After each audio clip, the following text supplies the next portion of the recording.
में देखें तो माँ जो है वो जो बुरी चीजों की होगी फूफी तक गई है। ये फूफी जो है वो अपने भाई को अपनी जायदाद में अपनी विरासत में से हिस्सा छोड़ के भी जादूगरनी तो है। उसमें अगर आप भाभियों का पर्सपेक्टिव लें तो सबसे ज्यादा कपति जो है वो नंदे हैं, जो शादीशुदा नंदे। अस्सलाम वालेकुम एवरीबॉडी, वेलकम टू बदलती सोच विद अमरीन। आज का जो हमारा टॉपिक है, फुफियां मनाना हमारे कल्चर का हिस्सा है, नाराज हों तो मना लेनी चाहिए। इस टॉपिक पर हमने बात करने के लिए अपने दो गेस्ट इनवाइट किए हैं, madam Khizra and sir Saeed. अस्सलाम वालेकुम, क्या हाल चाल है? ठीक ठाक है? वालेकुम सलाम, कैसी हैं मिस आप? अल्हम्दुलिल्लाह मैं ठीक हूँ। एक्चुअली आप दोनों को मेरा बुलाने का पर्पस ये था, मेरे जो लास्ट जितने भी पॉडकास्ट हैं हम एक ही गेस्ट इनवाइट करते थे। ये टॉपिक ऐसा है, मैं चाहती हूँ दोनों पर्सपेक्टिव जो है एट अ सेम टाइम हमारे सामने आए। तो टॉपिक ये है कि हमारा सोसाइटी में एक स्टीरियोटिपिकल थॉट है, एक कल्चरल पर्सपेक्टिव है कि जो सोसाइटी में आप सोशल मीडिया भी यूज़ करते हैं, पुप्पो के बारे में इतने मीम्स बनते हैं तो कि वो फसादन होती हैं, लड़ाई झगड़ा करने वाली होती हैं। तो पहले तो मैडम खिजरा हमें ये बताएं कि ये एक कल्चरल है या रियल में ये रियलिटी बेस एक रियलिटी एग्जिस्ट करती है? मुझे ऐसे लगता है कि ये कल्चरल बेस्ड है और डिफरेंट जो है वो ज्योग्राफिकल भी इसमें वो है। अब जैसे अगर आप मेरे से मेरा बैकग्राउंड पूछें तो मैं तो पीछे से पठवार की हूँ, और पठवारी एक कहावत है कि फूफी पतरी एक जात होती है। इसका मकसद बेसिकली बताने का ये है कि जो माँ और बेटी होती है ना, वो अलग अलग घर से आई होती है, उनका मेका अलग होता है, वो डिफरेंट कल्चर से जो है वो माँ आई होती है। लेकिन जो फूफी होती है और जो भतीजी होती है उनका तो कल्चर एक जैसा होता है। अब अगर भतीजी लड़ रही है तो इसका मतलब है उसने वो जीन्स फूफो से लिया, या फूफो लड़ रही है तो उसने वो अपनी फूफो से लिया। तो इसलिए जो ये आप कहते हैं ना कि डिफरेंस आता है। देखिए मेरा इस पे ये इख्तिलाफ है कि माँ से क्यों नहीं दिए हो सकते। माँ देखिए, माँ से उसने जो जीन्स लिया है ना वो उसने अपने जीन्स लिए हैं, लेकिन जो नेचर है, जो आप ये कहना चाह रही हैं कि जेनेटिकल देखिए जो नेचर होती है ना वो तो अच्छी चीजें ही सारी फूफी से देते हैं, सारी अच्छी बुरी चीजें क्यों नहीं फूफियों की तरफ से आती? तो फूफियों की तरफ से दोनों चीजें आती हैं, अच्छी चीजें भी और बुरी चीजें भी। अब अगर आप मेरे से पूछें तो मेरी बड़ी यहाँ पे सिर्फ निसाब की बात अकेले की नहीं होगी, बड़ी सारी चीज। अब अगर आप बहुत सारी चीजें में देखें तो माँ जो है वो जो बुरी चीजों की होगी फूफी तक गई है। ये एक टिपिकल हमारे घरों में कन्वर्सेशन होती है। अब आप कहीं आपके घर में नहीं होती है, आप फूफियां ये कहती हैं कि माँ तक गई है। तो ये देखें, ये जो मसला है ना, ये फूफो और माँ का है, ठीक है, ये बच्चों का नहीं है। अगर आप अपना ये जो मतलब आप इसमें ये कहना चाहती है जो हमारी माँ है वो भी किसी की फूफी है, ऐसे ही और है, हमारी जो फूफी है वो भी किसी की माँ है। ऐसे ही है। वो तो जो इनडिफरेंस है ना, जो इनडिफरेंस है वो दोनों नंद भाभी में है। उनको चाहिए कि वो अपना इनडिफरेंस बच्चों में। मैडम आप ये कहना चाह रही हैं वो नंद भाभी के रिश्ते में है, फूफी के और भतीजों के रिश्ते में नहीं है। मैडम आप फिर अच्छा इसी से फूफी को नहीं कह सकते, हम नंद को कह सकते हैं। इसी से क्वेश्चन अपनी स्टार्ट करते हैं कि आप कैसे देखती हैं नंद भाभी के रिश्ते को घर में?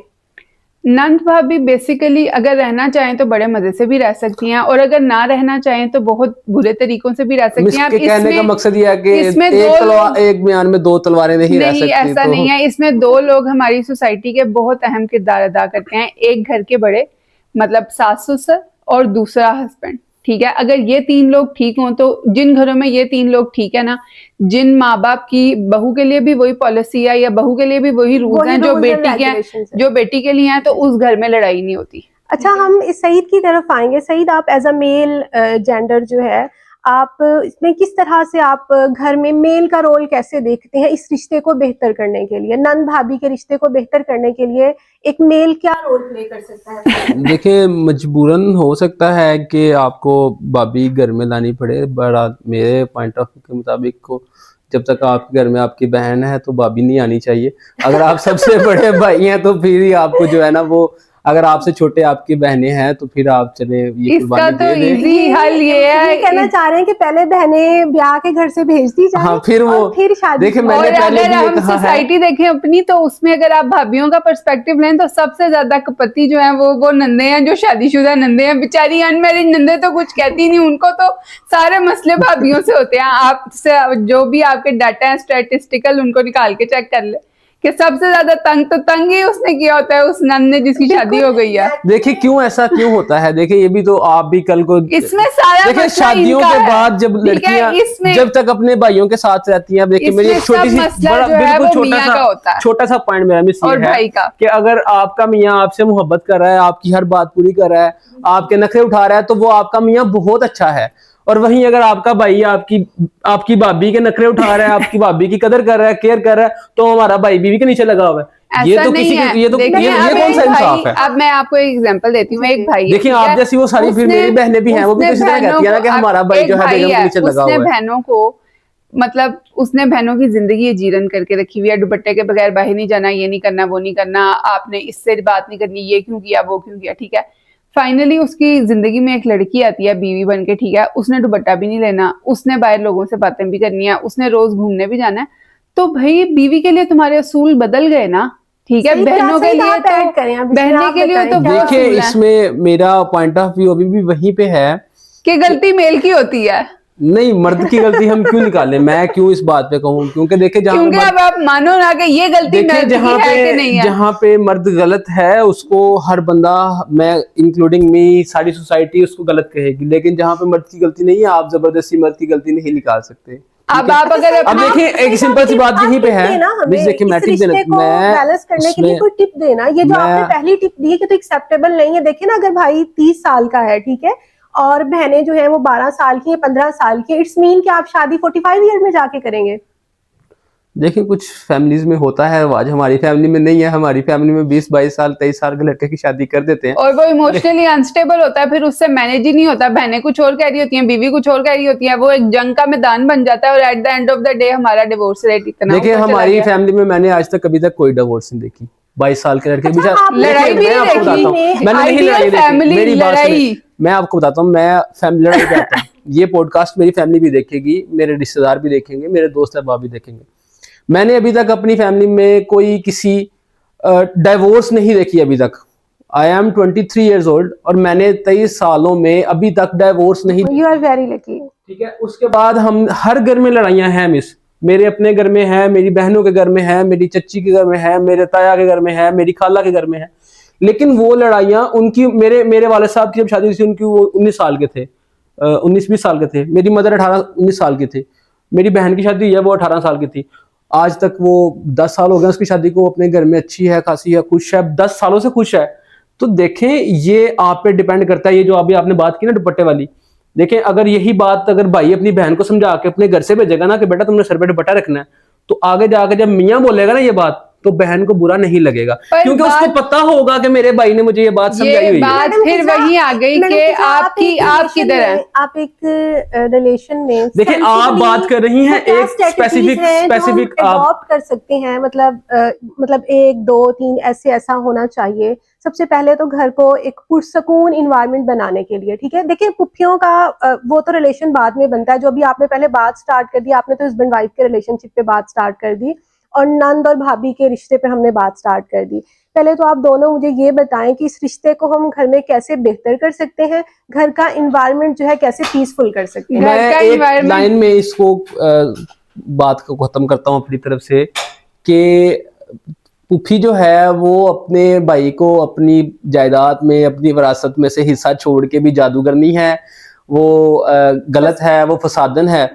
और जो मामू हैं वो अपनी बहन का हिस्सा मार के, अपनी बहन से जबरदस्ती हिस्सा लिखवा के, उसकी विरासत खा के भी चंदा मामू है, ऐसा कहीं भी नहीं होता। लेकिन देखिए इसमें मैं ये ऐड करना चाहूंगी सईद की इस बात में कि हमने इतने साल पूरा जब से मतलब सब कॉन्टिनेंट से स्टिल नाउ अब तक ना, हमने इस रिलेशन को हमेशा इसी तरह देखा, जैसे अभी मैंने बताया कि पुप्पियां जो है ऐसा क्यों होता है कि पुप्पियां, पर मुझे ऐसा लगता है कि अगर इसमें हम ये देखें ना, जिस माँ ने शुरू के ईयर्स, मतलब जो आप कहते हैं कि 3-4 ईयर्स होते हैं ना अपनी शादी के शुरू के, अगर वो उसने मुश्किल गुजारे होते हैं ना, वो अपना सारा ट्रॉमा उन बच्चों में ट्रांसफर करती है। ठीक है, तो वो बच्चे, तो वो जो बच्चे हैं ना, वो कभी भी अपने पेरेंटल साइड को इतना पसंद नहीं करते। ठीक है, तो ये चीज मैं हमेशा कहती हूँ कि ये मदर पे होता है। मैडम, कि ये उसने अपने मैं अपने बच्चों में ट्रॉमा ट्रांसफर करना है, कि उसने वहां पे स्टॉप लगाना है कि ठीक है मेरे साथ तो हो रहा है लेकिन मैंने अपने बच्चों हाँ, पे मैं आगे जो ट्रॉमा ट्रांसफर नहीं जनरेशनल करना। हेटेड मिस है ना, वो देखे ना, आगे हम एक transfer, generation to generation specific transfer नहीं तबके करूंगी। की बात नहीं कर रहे, हम पूरी सोसाइटी की बात कर रहे हैं, हम एक खानदान की, एक फैमिली मैं की बात ये नहीं कर रहे। और उन्होंने मेरे आपने से अभी कोई भी सवाल का जवाब उन्होंने देना है मेरे वो से पूरी पूछा सोसाइटी को देके उन्होंने मेरे जवाब से देना है। पूछा कि मुझे क्या लगता है कि क्या चीज देखिए चेंज हम होनी यहाँ चाहिए। पे सोसाइटी को हम प्रेजेंट मैं कर रहे ये हैं बात कर रही हूँ कि उन्होंने मेरे से ये पूछा कि हम चेंजेस कैसे ला कैसे सकते ला हैं। आपसे ही सकते हैं? पूछ सकते हैं, ठीक है, पीछे और तो 100 वो लोग नहीं है जिनसे तो पूछेंगे, मैं इसलिए तो आप 100 लोगों चेंजेस को प्रेजेंट तो करें। मैं 100 लोगों की तरफ से ही प्रेजेंट सोल्यूशन दे रही हूँ कि उनको ये चाहिए कि इस टाइम पे हम औरतों को ये सोचना चाहिए कि अगर हम आपस में ग्रजेस पालेंगे तो उसकी वजह से हमारे बच्चे अफेक्ट होंगे। एग्जैक्टली। फूफियां बच्चों से बहुत प्यार करती हैं, लेकिन वही बात वहीं पे आ जाती है कि जब वो ये सोचना शुरू कर देंगी ना कि इन बच्चों पे असर पड़ेगा अगर मैं अपनी भाभी की बुराई इनसे करूंगी कि तुम्हारी माँ ने ये किया, तुम्हारी माँ ने ये किया, तुम्हारी माँ ने ये किया। एग्जैक्टली। जिस टाइम फुफ्फो ये सोचना शुरू कर देगी और जिस टाइम माँ ये सोचना शुरू कर देगी कि मेरे बच्चे फुफ्फियों से नफरत करना शुरू कर देंगे, वो बच्चे कभी अपनी अच्छा मैडम, इसमें ना मैं आपको कुछ शेयर करना चाहूंगी। मैंने जब भी कभी फैमिली एंड किंगशिप का सब्जेक्ट पढ़ाया तो उसमें ना मैंने अपने स्टूडेंट से उनकी एक ओपिनियन पूछी कि आपका रिलेशनशिप जो है ना वो अपनी पुप्पो के साथ कैसा और अपनी खालाओं और मामुओं के साथ कैसा है। तो टेंडेंसी जो थी ना 95%, बल्कि मोर देन 95% जो थी वो यही थी कि हमारी अपनी मामुओं से बनती है, खालाओं से बनती है। और पुप्पियों के बारे में परसेप्शन यही था कि वो फसादन है, वो लड़ाकी हैं, उन्होंने हमारी माँ के साथ ये किया, उन्होंने हमारी माँ के साथ तो ये देखें किया। अब उन्हें कैसे पता कि उन्होंने हमारी माँ के साथ क्या किया। ठीक है, अब मैं अगर आप जैसे सईद ने कहा कि आप सिर्फ अपना एक्सपीरियंस बता रही हैं, अगर मैं आपको अपने घर का एक्सपीरियंस बताऊं तो हमारी अम्मा ने कभी हमें बिठा के नहीं बताया कि तुम्हारी फूफियों ने मेरे साथ ये किया, और ना ही हमने कॉन्ट्रास्ट में अपनी फूफियों से कभी सुना कि हमारी माँ ने ये किया। और फिर जब हमने 20 ईयर्स क्रॉस कर लिया उसके बाद अब अगर हमें वो कुछ कहती भी हैं, मतलब अब उनकी एज हो गई है, मेरी अम्मा की भी और फूफियों की भी एज हो गई है, तो वो अगर कुछ कहती भी हैं कि तुम्हारी माँ ने उस टाइम मतलब हमारे साथ ये किया या फूफियों कहती, तो फिर अब हमारा ना मेंटल लेवल वो है कि हम उसको कॉप अप कर सकते हैं। हम उनको कहते हैं अच्छा चलो छोड़े, वैसे ही हम फूफियों को कहते हैं अच्छा चलो छोड़े, मामा तो यही करती हैं, आगे चले आए कहीं चलते हैं। तो ये मैं चीज बता रही हूँ कि जो वो बच्चे को ट्रॉमा देते हैं ना, और इसमें एक और चीज है कि हमारा जो सब कॉन्टिनेंट है ना इसमें है ज्वाइंट फैमिली सिस्टम का तस्वुर। बिल्कुल। अब देखें, अब फूफियां चाचू हर टाइम साथ रहते हैं, जी, जो जी। बंदा हर टाइम साथ रहता है ना उसने बच्चे को देखना है, उसने बच्चे को कहना है, मना भी करना है। ठीक है, बिल्कुल। खाला की तरफ वो जा रहा है मैक्सिमम मंथ 2 दिन में के एक लिए, टाइम, मंथ में मतलब अगर अब वाले सिचुएशन देखो ना, वो मैक्सिमम जो है वो 3 दिन के लिए जा रहा है, 4 दिन के लिए जा रहा है। या चले आप हम अपने टाइम भी देखें तो हम कितना चल जाते हैं महीने के लिए, समर वेकेशन, वो इस समर वेकेशंस महीने के लिए। ठीक है, तो उस महीने में हम जो अपनी खाला के घर या नानों के घर टाइम स्पेंड करते थे ना, तो हम वहां पे गेस्ट होते थे। ठीक है, ना हमें हमारी खालाएं कुछ कहती थी, ना हमारे मामुओं ने हमें कभी कुछ कहा। लेकिन जब आप एक घर में रह रहे होते हो, आप बदतमीजी कर रहे हो, फूफो कहेगी इसके ऊपर ना चढ़ो, सोफे पे ना चढ़ो, ये ना करो, वो ना करो, तो भाई जिन लोगों के साथ आप साथ रहते हो उनसे आपको प्यार भी ज्यादा होता है, उनसे आपके गिले भी ज्यादा होते हैं। बिल्कुल। तो जब आप ये ज्वाइंट फैमिली सिस्टम वाला सिस्टम की वजह से भी ये सारे मसले होते हैं कि वो आपकी अम्मा को तंग करते हैं, फिर वो आप सारा कुछ ऑब्जर्व भी कर रहे होते हो, मीनवाइल आप ये सब कुछ देख रहे होते हो। अब बेशक ये मेल कहेंगे भाई नहीं, अब जो एक चीज हमारे कुरान ने कह दिया है, मैंने कुरान में कहीं ये नहीं सुना कि आपका ज्वाइंट फैमिली सिस्टम एक अच्छा सिस्टम है। ठीक है, क्योंकि अब अगर आप देखें देवर से भी पर्दा है, फिर उसके बाद जो आपकी नंद का मियाँ है उससे भी पर्दा है, तो ज्वाइंट फैमिली सिस्टम में तो आप मतलब कंसिडर ही नहीं कर सकते कि वो कोई सिस्टम प्रेजेंट मतलब इस्लाम में एग्जिस्ट करता है। तो फिर जब हम इस्लाम की वैल्यूज से बाहर निकलते हैं तो ये सारे मसले तो आएंगे। अच्छा मैडम, इसमें देखिए एक्सेप्शनल केस है मिस, इसमें देखें ये एक बहुत काबिल फिक्र बात है कि ये एक्सेप्शनल केस है कि हम इस इस्लाम के इस वाले जो बाउंड्री है इससे बाहर निकलेंगे तो मसले आएंगे। जी जी।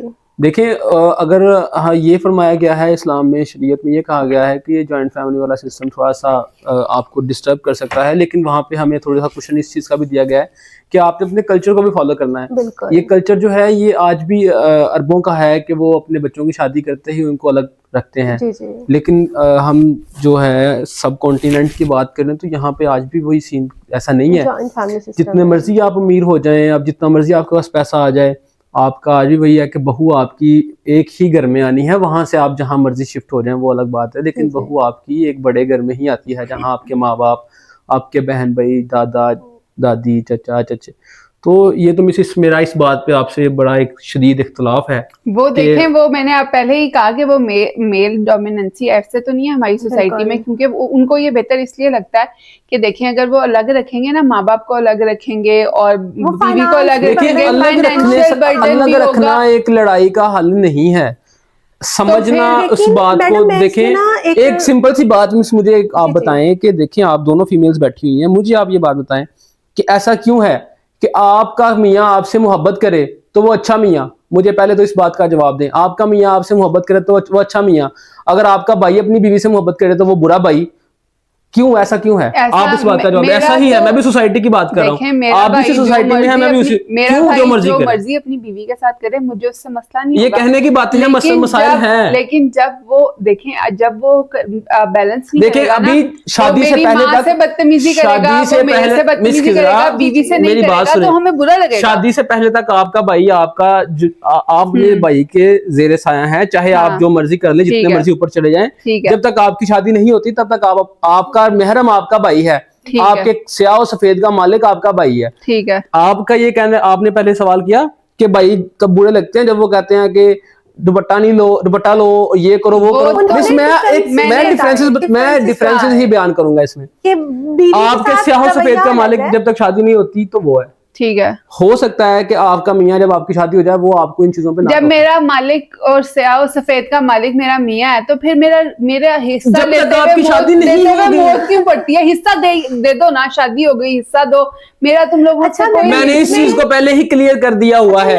देखिए, मैं बहुत एक क्लियर पहले बात बताना चाहती हूँ। बेसिकली ये जो पुप्पियों के साथ एक ये फसादन वाला रोल, देखिए ये पॉडकास्ट तो रही, इसको हम बहस कह सकते हैं क्योंकि एक पॉडकास्ट तो है नहीं, तो हम एक फ्रेंडली बहस कर सकते हैं इस मौजू पे। ठीक है कि हमारा ना कल्चर ये है कि जब हम बेटी की शादी करते हैं ना तो उसे जहेज देते हैं। ठीक है, देखिए इस्लाम में फिर जहेज का कोई कॉन्सेप्ट नहीं है। अगर इनहेरिटेंस राइट लेना है ना बेटी ने अपना, तो उसमें ये नहीं है कि आप फिर 2 लाख का लहंगा पहने, ठीक है, उसमें 100 लोगों को बाराती भाई खाना भी खिलाएं और उसके बाद पूरा मतलब आपको जहेज दे के भेजें। ठीक है, 50 लाख रुपया पहले आपकी शादी पे खर्च करे और फिर 50 लाख रुपया आपको हिस्सा भी दे आपका। हाँ, तो मेरा बाप है, जो मर्जी करे। नहीं, बेसिकली मैडम, और जिसका बाप नहीं है, जिसका भाई कर रहा है, वो क्या करे? तो वो मेरा मसला नहीं है। वो फिर हम सोसाइटी की बात कर रहे हैं, हम मेरे तेरे मसले की तो बात पे नहीं है। हम सोसाइटी में मुझे ऐसा लगता है रिफॉर्म तो ये हम ही ला सकते हैं। ठीक है, इसमें ला सकते हैं कि अगर तो आपने हिस्सा लेना है फिर आप जहेज नहीं लेंगी। ठीक है, लेकिन इसका लिंक बच्चों से तो है ही नहीं ना। इसका ही लिंक पुप्पियों के ताल्लुक के साथ है ना। पुप्पियां इसीलिए बदनाम है क्योंकि पहले वो at the time of departure अपना हिस्सा लेके जहेज की फॉर्म में जा चुकी होती हैं। आफ्टर 5 ईयर 10 ईयर्स उनके हस्बैंड उन्हें कहते हैं तुम अपने भाइयों से हिस्सा लो। जब वो हिस्सा लेने के लिए जाती हैं, बेसिकली लड़ाइयां यहाँ से शुरू होती हैं। मसला पुप्पियों में नहीं है, मसला इनहेरिटेंस राइट का है, मसला जायदाद का है, मसला प्रॉपर्टी का है। अच्छा, वैसे मैं आपकी बात बिल्कुल मान रही हूँ क्योंकि आप लोगों की जो है ना वो मुकम्मल जो है वो आपके साथ इत्मीनान है इस बात ये होता कि ये ऐसा ही होता है। देखें क्योंकि हमारे में और मैं अपनी बहन की शादी पे अगर 10, 20, 30 लाख रुपए भी लगा रहा हूँ, 30 लाख में नॉर्मल शादी हो रही है। 30 लाख रुपए तो आप 30 लाख में तो वो लगाएं जो आपने बिल्कुल ही जो है वो 10 मतलब 30-40 लाख रुपया शादी पे लगा रहे हैं। तो उस शादी के बाद भी अगर मेरी बहन मुझे आगे 5 साल बाद ये बोले कि भाई मेरा हिस्सा भी निकालो, तो वो ये कैसे पॉसिबल है? अच्छा, वैसे इसमें हमारे खानदान वालों ने बहुत अच्छा हल निकाला हुआ है कि जितना हिस्सा है उतना सोना बेटी को डाल दिया, एंड ऑफ द स्टोरी। और वो उनको बता दिया कि भाई इनका इतना हिस्सा बनता था, इतना इनको दे दिया सोना। वो बातें सारी मैं ये बता रही हूँ हाँ, कि ये चीज क्या ऐसा कर लें। देखिए अब आप बहुत क्लियर हो, मतलब देखें जब वो सारा नहीं, ये वाली बात फिर बेटी को शादी से पहले क्लियर करनी चाहिए कि बेटा जो शादी पे हम तुम्हें देंगे, तुम्हारी शादी पे लगाएंगे, वो तुम्हारा हिस्सा है। आपको यही कहा ना कि इसका हल देखिए आप मैंने खाली ये तो आपको नहीं बताना ना कि प्रॉब्लम्स क्या है। हम तो यहाँ सोल्यूशंस निकालने बैठे हैं। प्रॉब्लम्स तो हमारी सोसाइटी में सबको पता है, तो सोल्यूशन तो इसका सेम यही निकलता है कि शादी के वक्त जो आप खर्चा कर रहे हैं वो आप उसके मियाँ को बिठा के बताएं। ठीक है, बेटी तो समझती है, बेटी तो पहले भी जब आप भेज रहे थे तब भी उसने मियाँ जो 500 बंदे की मियाँ वो जो 400 बंदे की बारात लेके आ रहा है उसको बैठ के बताएं कि बेटा तुम्हारे 400 बंदे को हम खाना खिला रहे हैं। मैडम आपने बहुत खूबसूरत बात की है कि वाकई में जब शादी हो और लड़की के हस्बैंड को बिठाकर बताया जाए कि शादी पर इतना खर्चा हुआ है, बेसिकली ये इसका इनहेरिटेंस राइट था जो हम जहेज की शक्ल में और खर्चे की शक्ल में आपको दे चुके हैं। और अगर आपको कोई मसला है तो आप हमें बताएं, फिर हम मस्जिद में निकाह करते हैं और आप अच्छा सा वलीमा, जो आपकी इस्तात है वो आप वलीमा करें और हम इसको इसका हिस्सा दे देते हैं। एंड ऑफ द स्टोरी देखें, हमने सोल्यूशन की तरफ नहीं आना दिया है। जा सकता ना, हिस्से का भी एक प्रॉब्लम है। आपकी शादी हुई, 30 लाख रुपए आप हिस्सा लेके चली गई, ठीक है, और शादी के 2-3 महीनों बाद या साल बाद आपके हस्बैंड ने 30 लाख भी खा लिया और थप्पड़ मार के आपको घर से बाहर निकाल दिया, फिर कहाँ जाएंगी आप? प्रॉब्लम तो ये है ना। देखें, वही तो मेरी बात सुने। अब आप यहाँ पे उन 50 फूफियों के औरतें पास बुला फिर लें, कौन सा घर बचेगा? आप 50 औरतें बुला लें और उनसे सिर्फ ये पूछें कि उन्होंने अपना निकाहनामा पढ़ा था। वो 50 की 50 औरतें अगर ये कह दें कि उन्होंने अपना निकाहनामा पढ़ा था तो मेरा नाम बदल दीजिए। मैं आपको 50, मैं ठीक 100 है? औरतें ला के देता आप हूँ जिन्होंने उसमें- अपना निकाहनामा अपने हाथों से। अच्छा, नहीं, मैडम, अब ये हम आज की बात करें, आपने जो फूफी बनी हुई है ना इस टाइम पे, ठीक है, वो पुरानी औरतें हैं। हम पुरानी औरतों की बात कर रहे हैं कि उन्होंने निकाहनामा पढ़ा ही नहीं। आप ये सारी शर्तें अपने निकाहनामे में लिखवा सकते हैं। मेजर रूट ही यहाँ पे ये है कि हम सिर्फ कहते हैं कि हम इस्लाम को फॉलो करते हैं, हम इस्लाम को फॉलो देखिए, मैं आपसे miss kindly give me a minute, मैं आपसे 2-3 क्वेश्चन करूंगा और मुझे आपने उसका जवाब ठीक है, देना पूछें है। आप। देखिए, हम इसको ऑब्वियसली मैं पहले क्लियर कर चुका हूँ कि हम इसको बहस की तरफ हाँ, लेके जाएंगे, exactly, क्योंकि ये ऐसे- पॉडकास्ट ऐसे- नहीं मजीद। पूछें। देखिए, आपका जो भाई है, ठीक है, आपका जो आपके जो ब्रदर हैं, वो आपको आपकी अब देखें, आपके फादर जो हैं ऑब्वियसली वो थोड़े से बूढ़े हो चुके होंगे और वो, मुझे उम्मीद है कि वो जॉब नहीं करते होंगे। ठीक है, अगर मेरे पर फादर होते तो ऑब्वियसली वो इस टाइम तक रिटायर हो चुके होते, या उनको कर दिया होता रिटायर कर, अब आपकी उम्र नहीं रही। ठीक है, तो उससे पहले आज 50 साल 60 साल की उम्र तक तो उन्होंने जो मेरे लिए किया वो किया, और आपके लिए जो किया वो किया। अब उससे आगे जो बहनें 3-4 साल, बाप की कमाई खत्म होने के 3-4-5 साल बाद तक भी जो बेटा अपनी बहनों के ऊपर करता है सब कुछ, बाप की कमाई तो इतनी लंबी नहीं है कि सेविंग्स, करोड़ों रुपए सेविंग्स नहीं है कि 5 साल तक अपना पूरा घर भी चलाएं और बहनों को भी सब कुछ लुक आफ्टर करें। तो वो जो 5 साल भाई ने आपको आपका लुक आफ्टर करना तो है। बेटे, ऐसे तो नहीं कहा गया कि आप 3 बहनों की शादी करें तो अल्लाह मियाँ ने जन्नत में आपका घर बना दिया। इतना आसान अगर होता तो अल्लाह मियाँ इतना अच्छा दर्जा कैसे देते? आप मुझे देखें, आप मुझे जन्नत के लालच में आप यहाँ पे मेरे पैसे आप मुझे करोड़ रुपए की जन्नत बेच के जा रही हैं। मैं आपको 10 अगर आप सच्चे मुसलमान है ना, आप मेरे से 10 करोड़ की जन्नत खरीदेंगे मिस के नहीं खरीदेंगी। मैं खरीदूंगा, लेकिन जन्नत का सौदा तो यहाँ पे है कि बात यहाँ पे फिर यहीं पे आ गई कि हम इस्लाम को सिर्फ, हम पता है जो अपने मफादात के लिए इस्तेमाल कर रहे हैं, जहाँ पे हमारा मफाद है वहाँ पे हम इस्लाम को फॉलो करते हैं। मैंने बहुत इस्लामिक घर देखे हैं, मतलब वो पर्दा भी कराते हैं, वो अपनी औरतों को किसी से मिलने नहीं देते, वो शरई पर्दा, और बहुत वो, और एंड पे वो ना अपनी बेटियों को हक देते हैं, ना वो अपनी बेटियों से पूछते हैं कि इससे शादी कर दें उससे शादी कर दें। क्यों भाई? इस्लाम ने आपको ये राइट दिया, ठीक है। पर्दे का मतलब आप मेरे ख्याल में अगर आप पर्दे को पढ़े ना, तो पर्दे का मतलब ये नहीं है कि आपने सर पर दुपट्टा ले लिया या आपने किसी नामहरम से बात नहीं की। मैंने ये पर्दे का हुक्म कहीं नहीं सुना। मैंने तो पर्दे का हुक्म ये सुना है कि आपकी आवाज में इतना रोब हो कि अगला बंदा आपसे बात करते हुए डरे कि भाई मैंने अगर इससे बात की तो ये मुझे आगे से क्या कह देगी। ठीक है। अच्छा, ये मैडम, आप जो हमारा टॉपिक था हम उससे बहुत हट गए हैं। आप ये बताएं कि आप घर में, आप खुद एज अ विमेन, ठीक है, नन भाभी को, मेरा पहला सवाल है कि इस रिश्ते को हम कैसे बेहतर कर सकते हैं, और इसमें आपके नजदीक में अपनी भाभी के साथ, अपनी भाभी इनकी बहुत बुरी होगी, लेकिन ये चाहेंगे कि जो मेरी नंद है ना उसके लिए मैं बहुत अच्छी बनूं। मुझे ऐसे लगता है कि इसमें ना मेल का बहुत किरदार होता है, ठीक है। अब अगर मुझे मेरी नंद ने कुछ कह दिया ना, ठीक है, तो अगर मुझे मेरी भाभी ने कुछ कहा ना, तो मैं हमारे घर वाले भी ये पॉडकास्ट देखेंगे। अगर मेरी भाभी ने मुझे कुछ कहा ना, ठीक है, तो मैं अपनी बहन से, अपनी अम्मा से बात करूंगी और कहूंगी इसने मुझे ये कह दिया, ये वो, तो मेरा वो जो एक टेंट्रम्स है या मेरे जो एक अंदर फ्रस्ट्रेशन है ना, वो निकल जाएगी, ठीक है। फिर मैं भाभी से वैसे ही हो जाऊंगी। देखिए, मेरे अब अगर नंद ने मुझे कुछ किया ना, तो मियाँ को सुनना चाहिए, ठीक है।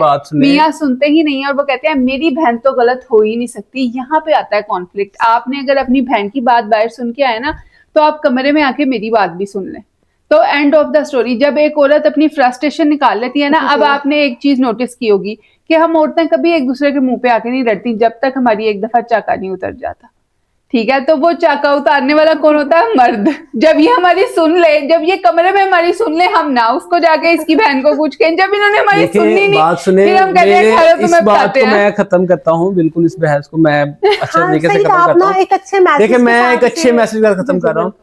कि इफ़ अगर आपके घर में इस तरह का कोई मसला चल रहा है, तो मेरे पॉइंट ऑफ व्यू के मुताबिक अपनी घर की फीमेल्स को कभी भी आप आमने सामने बिठा के, सबसे पहला स्टेप ये करते हैं कि मर्द कहते हैं जी आमने सामने बैठ के बात करें, कभी भी आमने सामने बिठा के यही बात कहा नहीं ना करें। कि चाकाना उतारें। अपनी बहन की भी बात सुने, आप अपनी माँ की भी सुने, आप सबकी सुने, और दूसरी जो है वो आप अपनी बेगम की बात भी सुने, और आप चुप रहें।